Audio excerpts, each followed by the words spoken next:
રાધે રાધે મિત્રો, આજે એક નાનકડી સ્ટોરી સુંદર મજાના મેસેજ સાથે। એક વખત એક ગુરુ તેના શિષ્યને એક અરીસો આપે છે। એ અરીસામાં એવી તાકાત હોય છે કે જેની બાજુ એ અરીસો ફરાવે ને તેના મનના વિચારો જાણી શકાય।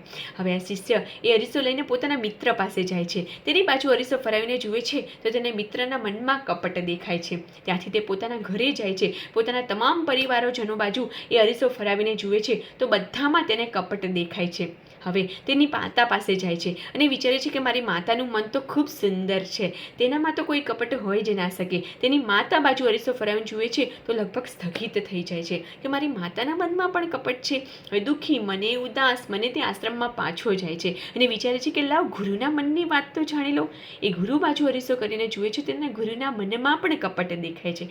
હવે તે ઉદાસ થઈને અરીસો પાછો ગુરુને આપે છે અને ગુરુજીને કહે છે કે ગુરુજી, મને તો બધાના મનમાં કપટ દેખાયું, કોઈનું મન શુદ્ધ ન દેખાયું। આ અરીસો મને નથી જોતો। ત્યારે ગુરુજી એને કહે છે કે તે એ જ કર્યું છે, બીજા બધા કરે છે।